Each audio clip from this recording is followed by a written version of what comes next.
So UFC 289 just wrapped up, and I'm going to be going over who I think the UFC is going to match up all of the winners of the card with their next matchup, and also just kind of what I would do as a matchmaker if I was the UFC matchmaker. I think a lot of these fights do make sense, and every now and then a fight that I do make does end up happening, so maybe I've got a pretty good prediction on what fights make sense or what fights don't, but let's get into it. Amanda Nunes, to my surprise, retired.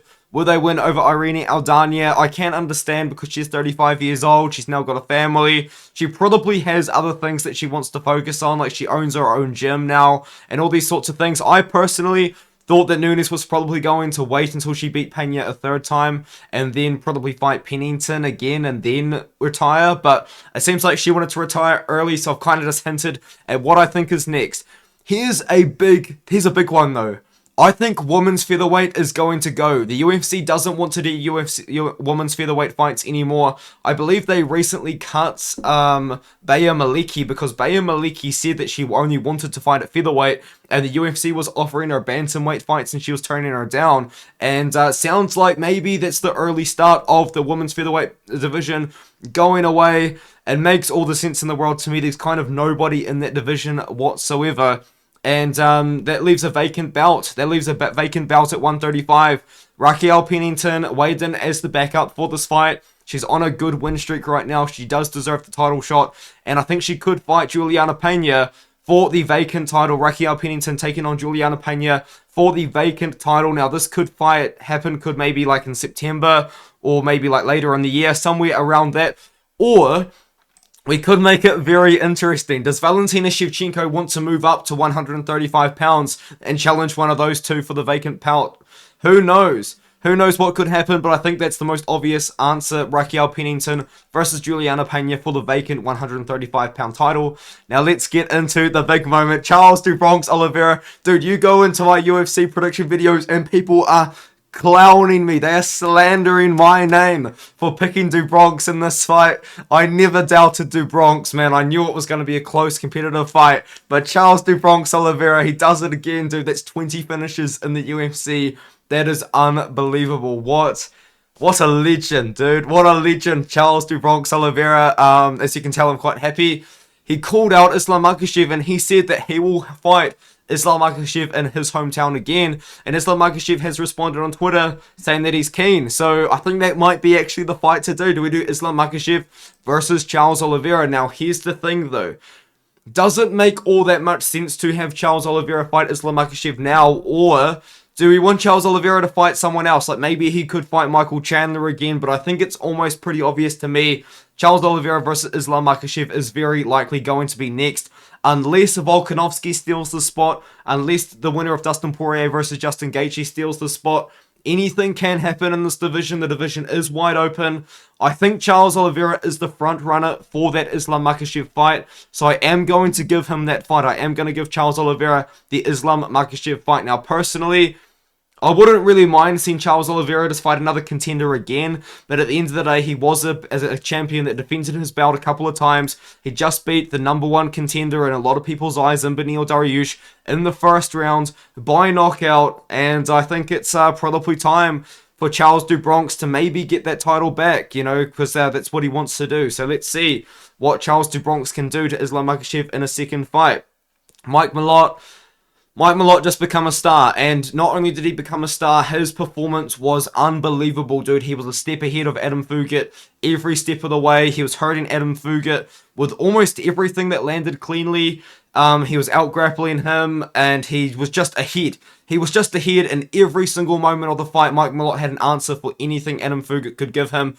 That tells me Mike Malott needs a big step up in competition, and I have given him a big step up in competition, and this might be too much too soon, but I think this fight makes sense because it's two guys that are fan favorites, and also it's just two guys that I think might make sense to fight each other right now. So I've actually got Mike Malott to fight the Leech, Li Jingliang, in Singapore on that August 26th card. It has been rumored to have an August 26th card in Singapore. Li Jingliang has to be on that card. He's from China, he's from Asia, and he's a likable guy, and you could potentially build Mike Malott's name off the Leech's name, or vice versa. I think this fight makes sense. Li Jingliang versus Mike Malott. Mike Malott needs a big step up in competition. That is a big step up in competition. I think that makes sense. Now, Dan Ige just beat Nate the Train. Nate the Train took a lot of damage in this fight. He's not going to be back for a long time. But as for Dan Ige, he has fought down the rankings twice. He fought Damon Jackson, who I believe was unranked at the time. And he just fought Nate Landwehr, who was unranked at the time as well. Now, Dan Ige does sit at number 13. But I think that Dan Ige does deserve a fight above him in the rankings. He's just fought down twice. When you look at the rankings, Sadiq Yusuff does make sense. I don't think he's got a fight booked right now. Bryce Mitchell and Movsar Evloev is likely. Topuria's booked. And it does just kind of leave you with Giga Chikadze. What is Giga Chikadze doing? This guy has not fought since 2022. In January 2022, Giga Chikadze has not fought. We don't know anything about this guy. It's been rumored that he's going to be fighting the Korean Zombie. Maybe on that Singapore card. Who knows what Giga Chikadze is up to at the moment, but I think he should fight Dan Ige, and maybe you really could do that Max Holloway versus the Korean Zombie fight, which the Korean Zombie seems to be interested in. I know it's not really a fight that's ideal, but TKZ wants to fight Max Holloway, and I think that Giga Chikadze versus the Korean Zombie just is nowhere near as big of a fight as Holloway versus TKZ, so that's why I've got Ige to take on Giga Chikadze next. The next one is Marc-Andre Barriault. He beat Eric Anders. I mean, I feel like if he fought the fight a little bit smarter in the first round, you could argue he maybe could have got a first round KO, because when he dropped Eric Anders very early on into the fight, he kind of like chased going down to the ground with him, and it gave Eric Anders a time to recover, whereas if he dropped Eric Anders and stepped back and made Eric Anders get up, he probably would have had good opportunity to land a knockout blow. But Barriault, I mean, he rallied. You know, Eric Anders had a good second round, but Barriault managed to win the fight overall. I think Marc-Andre Barriault probably again deserves a step up in competition. Now, was the fight close? Yes, but Eric Anders is a pretty good fighter. He's on a 2-fight win streak now, which is very good for him. But I believe the fighter that Marc-Andre Barriault should fight next is another striker, Mikhail Oliveira. Mikhail Oliveira, for the most part, is a pure boxer. He's going to want to stand, he's going to want to trade, and he's going to want to strike with Marc-Andre Barriault. Now, Mikhail Oliveira has been on a good run recently. He moved down to 185 pounds. He's gone 2-1 since. He just got beaten up by Caio Borralho. But that was a nightmare matchup for him, man. I think maybe it's a good opportunity to give Marc-Andre Barriault the step up in competition to Mikhail Oliveira. And Mikhail Oliveira maybe a step down to Marc-Andre Barriault after he just took on a very tough guy in Borralho. The next one is interesting. It's Nasruddin Imavov versus Chris Curtis. The easy answer is Imavov versus Curtis rematch in France. Now, that is an easy answer, and that probably is more likely than what I have planned here. What I have planned here is Nasruddin Imavov to fight up the rankings against Jack Hermansson in France, who is from Sweden, which I believe geographically is somewhat close to France. I could be wrong. And Chris Curtis, I think Chris Curtis as well, he's the kind of guy where if you tried to make him fight down the rankings, he would complain. So I've actually got Chris Curtis taking on potentially Roman Dolidze. I think that would be an interesting fight.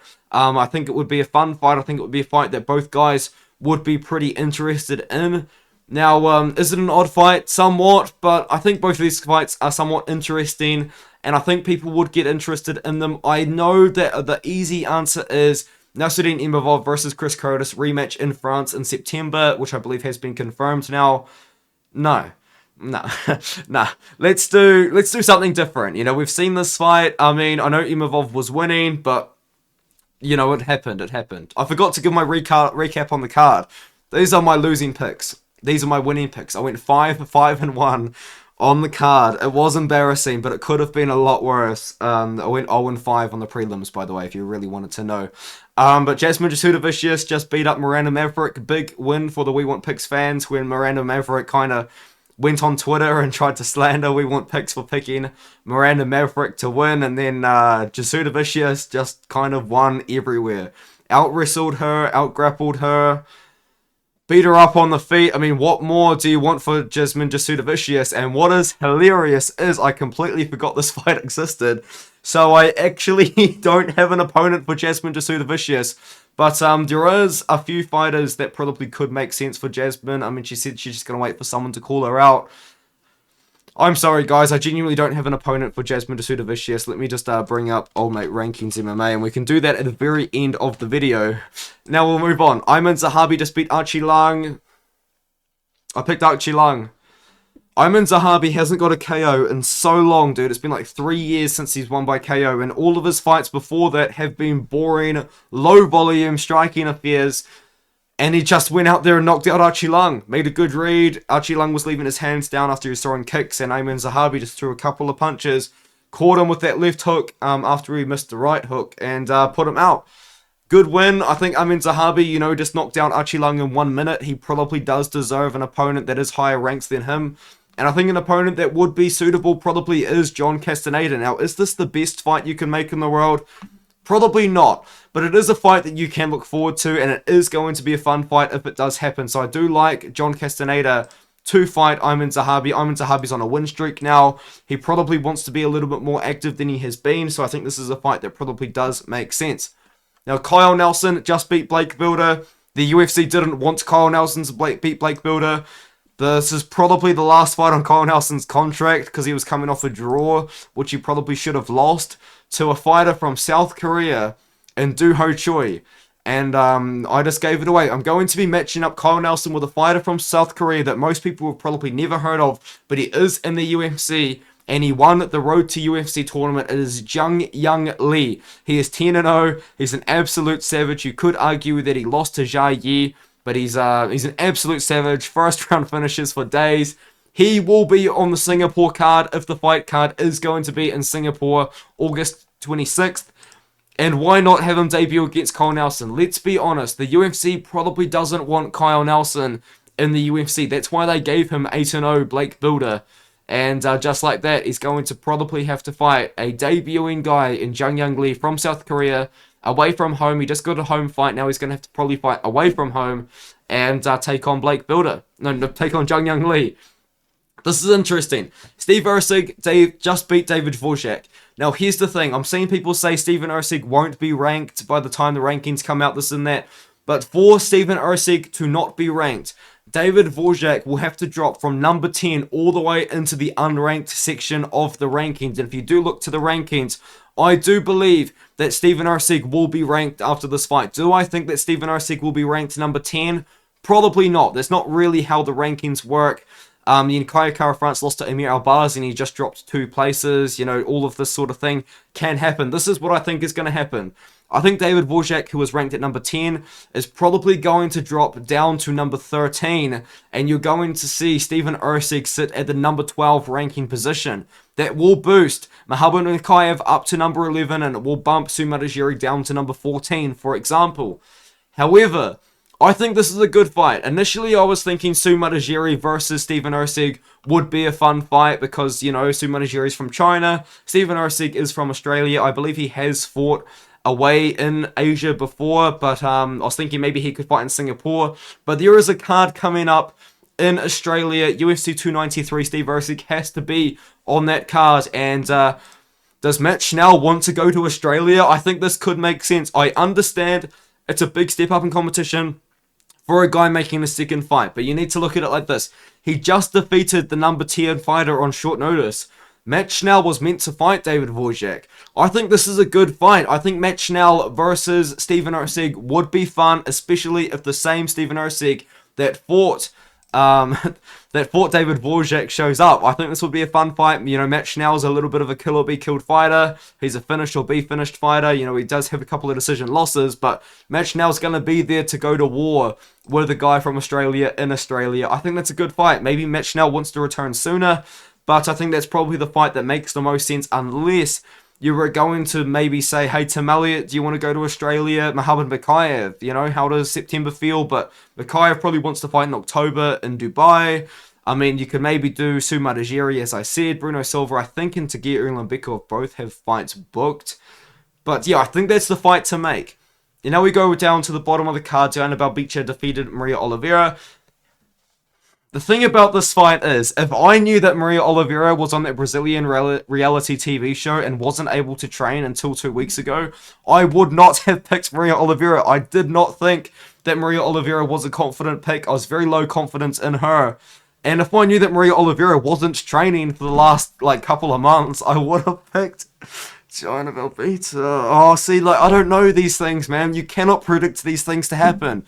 Literally, I woke up this morning to watch the fights, and I see on Twitter, Maria Oliveira was on some sort of Brazilian reality TV show and not training. What was she doing? Anyway, Diana Belbicha, I've actually got another fight for the Singapore card. Na Liang is from China. She is currently 0-2 in the UFC, but she's always in pretty fun fights, to be fair. She's going to probably be on the Singapore card. Diana Belbicha is a fighter that the UFC probably wants to keep on winning because it's Diana Belbicha. I mean, she is a very, very marketable. I mean, it's pretty obvious, but yeah, I think the UFC wants to keep Diana Belbicha winning. I think they've got to give her just a winnable matchup to really kind of lock her in to the UFC, so people can't say, oh, she's been losing, you know, you could cut her. Let's give her another win. Na Liang makes sense. It would be a fun fight as well, because Na Liang just is in fun fights for some reason. Now, let's talk about Jasmine Jasudavicius's next opponent, because I completely forgot to do it. So let's look down the rankings. Because she beat Miranda Maverick. Actually, was Miranda Maverick ranked? Because she might have been, like, at the bottom of the rank. She was. She's number 15. Oh, that makes things easy. Casey O'Neill has a fight booked. A Macy Barber fight would be interesting for Jasudavicius if Barber doesn't have a fight booked, but I think she might have a fight booked. Does Jasmine Jasudavicius want to fight Lauren Murphy? You guys can't even see this. Does Jasmine Jasudavicius want to fight Lauren Murphy? Who knows, dude? Let's look at the UFC Women's Flyweight Rankings. Just at the end of the video to take it on. This is a long video. Man, for an 11 fight card, just kind of matching up fighters. Where was she sitting? She would have been sitting quite low. Jasmine Jasudavicius was down at number 29. Maverick was number 19 on these rankings here. I think there's definitely fights to be made around this sort of area. I mean, I've already matched up Andrea Lee with the Brazilian girl, Natalia Silva. I believe Karine Silva's booked with Marina Moroz in an interesting rematch. So, yeah, there's a lot of options here. And I think I might just go Jasmine Jasudavicius. Oh, dude, just versus Lauren Murphy. Honestly, why not? Like, who is Lauren Murphy going to fight at this point? She needs a massive step down in competition. I know Jasudavicius is unranked, but I think that probably just makes sense. And with that, I'll probably leave you guys there. I'm going to do my predictions for the next card very soon. They'll probably be out a couple of hours after this video comes out. So, I'll see you guys in the next one.